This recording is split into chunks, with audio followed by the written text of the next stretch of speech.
You've reached the Love and Luck podcast.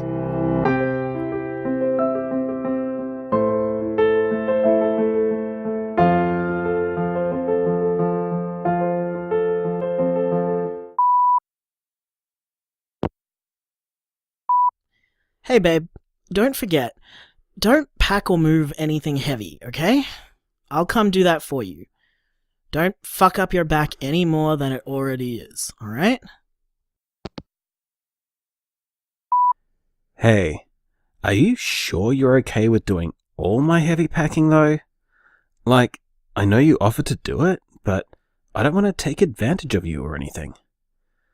I know you've been doing the majority of the heavy lifting, literally, for this move. Now just don't hurt yourself on my account, okay? I'll figure something out. Kane, listen to me. You have a bad back. I, on the other hand, am completely healthy and able-bodied. Besides, you're the one who's been getting less sleep because he's doing all this research and paperwork and shit that's gonna mean we can actually open the damn bar if we decide to do it, just because it makes his boyfriend happy. While still pulling full-time hours at a call center job, by the way. So don't be stupid about this, okay? If you can overwork yourself and I'm not allowed to complain because you want to do it for me, then you can let me do your damn heavy packing.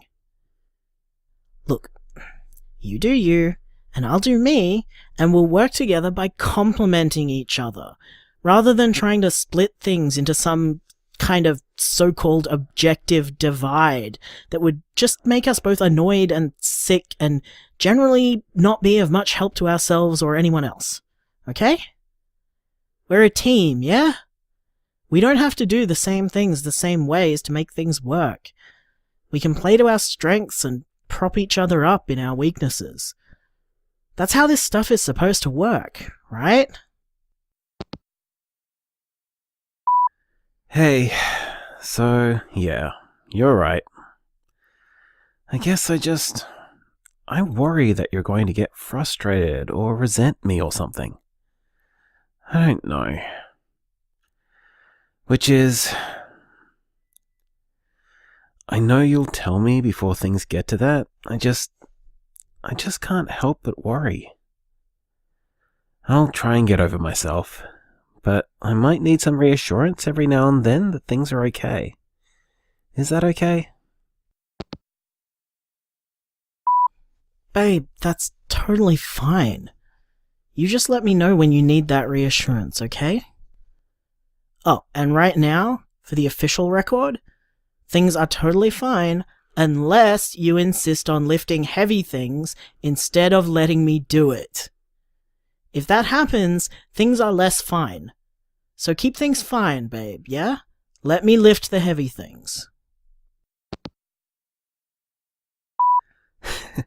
Hey, okay. I promise I'll let you lift all the heavy things. By the way, speaking of red tape and shit, I've been thinking. Liquor licensing laws are an adventure, to put it mildly. I know it's a bar, and I know we're going to partially run it as a bar, but considering that a big part of our motivation for this is to have a safe and cool queer hangout, where anyone, including teenagers, can come by, it gets complicated legally. And if we want to stay open into the wee hours of the morning, that makes things really expensive, as well as complicated. Anyway, my point is, do you think you could handle it if we didn't serve alcohol in our bar? I know that sounds bizarre and silly, but we could still do cool drinks and stuff. We could still maintain a pretty bar-like vibe, just not serve anything alcoholic. Let me know what you think. Oh my god. This is the biggest thing you've ever asked of me. This is possibly the biggest thing anyone could ever ask of me. Oh man. I need to think about this for a while, okay? Hey, so could we get some kind of live music license thing? If we're not selling alcohol, I mean. Because if we could have, like, bands and singers, or even fucking slam poetry or whatever, that might make up for not having alcohol.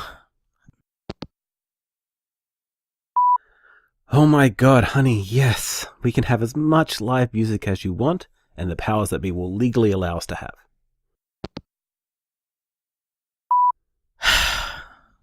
Well, if we can have lots of cool performance stuff, then I guess we can have a dry bar.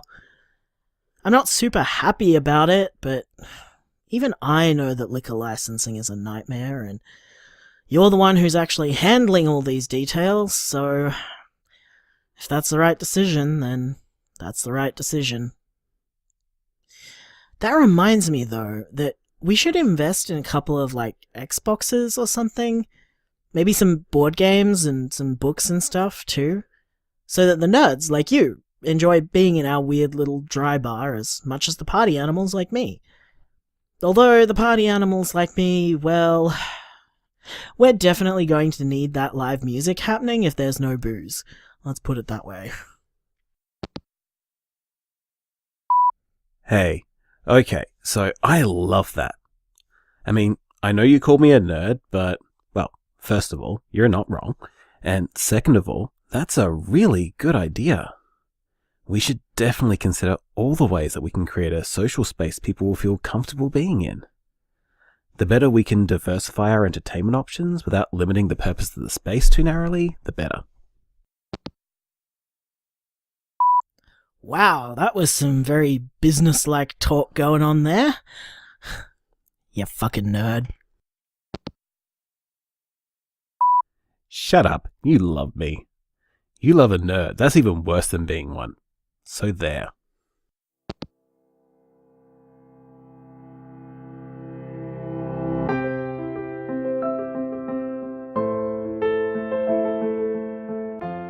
Love and Luck is written by Erin Kian and produced by Paso Volpez Productions. Kane is voiced by Lee Davis Thalborn. Jason is voiced by Erin Kian. Credits spoken by Rosalind Quinn. Recorded by Kermie Braden. For more information about Love and Luck, check out our website, loveandluckpodcast.com. You can also find us on Facebook as Love and Luck Podcast, and follow us on Twitter at Love Luck Podcast.